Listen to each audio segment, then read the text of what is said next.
this year, the Finance Minister is trying to spend 321.2 billion in development expenditure. There has been a slight reduction in the recurrent expenditure for the next financial year by about 68%. And this shows that this time the government intends to put more of its resources in development as opposed to recurrent. There are pending recurrent issues, salaries, increments for teachers, for the higher education ministry also. The finance minister is already here, the black box that contains the secret, that is the main secret that is going to inform Kenyans of how its government intends to spend to implement the commuter allowances for a section of civil servants. Speaker Kenneth Marende is in the chamber. The mace is there, and that means once it is placed down, the beginning of business. Good afternoon. Enjoy the proceedings. Baraka zako sisi tuliokutanika hapa, na utujalie tuyatende na kufikiria mambo yote yatakayofikishwa mbele yetu kwa njia ya haki na uaminifu, ili utukufu na sifa zako ziendelezwe, na ili kustawisha amani, ufanisi na heri ya nchi hii yetu, na wale ambao haja zao umezikabidhi mikononi mwetu. Amen.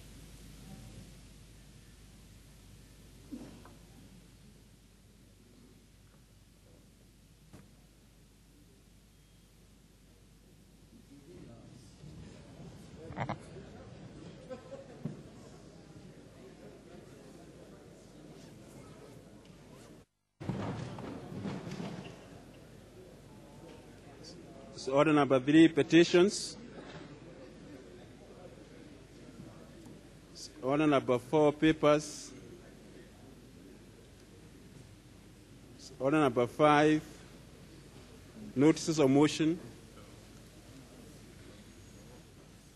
Order number 6, Committee of Ways and Means. Order, honorable members, Deputy Prime Minister and Minister for Finance.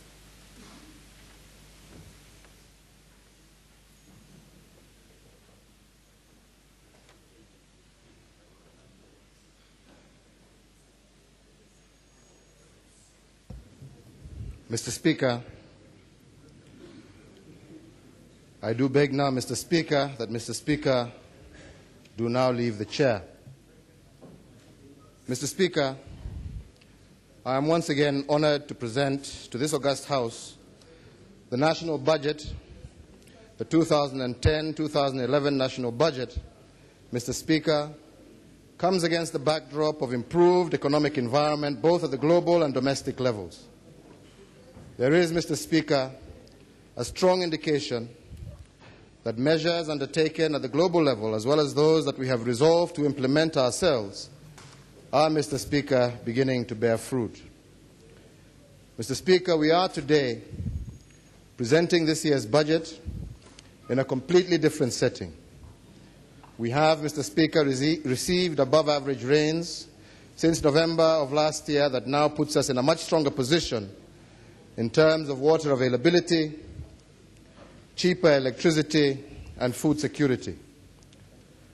The recovery of the global economy is underway, and that is good news for Kenya, although some challenges still remain, as I will elaborate later. Mr. Speaker, building on this renewed optimism, the government commits in 2010 to take further steps to put our economy onto a higher and permanent growth path as envisioned in our Vision 2030. Recognizing that high growth alone will not deliver all aspects of our development as envisioned, the government, Mr. Speaker, will upscale programs and projects that we started in 2009 so that every part of our country can benefit. The theme of this year's budget is therefore towards inclusive and sustainable rapid economic growth.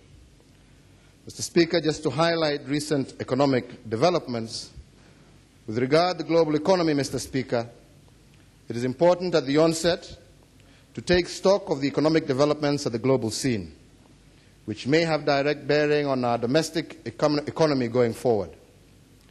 Mr. Speaker, as I indicated earlier, the recovery of the world economy is now underway, buoyed by increased confidence amongst consumers and businesses, as well as financial market players.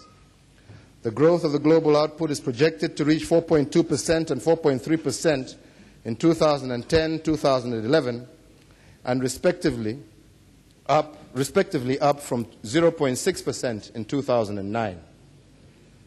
The recovery of the global economy in 2010 is largely due to stronger rebound in the economies of major industrial economies and resilience in key emerging and developing economies. But it is important to note that the global finance and economic environment remains vulnerable, as evidenced by the recent sovereign debt crisis in Europe. Mr. Speaker, like the rest of us, the prospects of growth in sub-Saharan Africa are also promising. Real GDP growth for sub-Saharan African economies is projected at 4.7% in 2010 and 5.9% in 2011, up from 2.1% in 2009. Growth of Kenya's major trading partners in the East African region, such as Uganda, Tanzania, and Rwanda, is projected to remain strong at around 5.7% in 2010. Drawing on lessons from the recent crisis, African countries must, as a priority, take full advantage of opportunities arising from increased activity in the global economy to put their economies back onto a higher growth trajectory.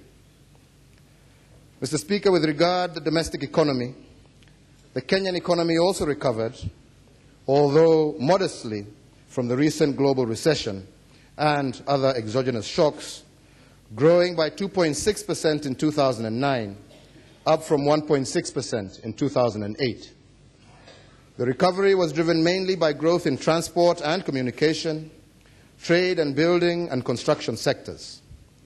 Equally important was the interventions which we as a government undertook in the context of the Kazi kwa Vijana and the economic stimulus program to address in particular the problem of youth unemployment and food security in the country.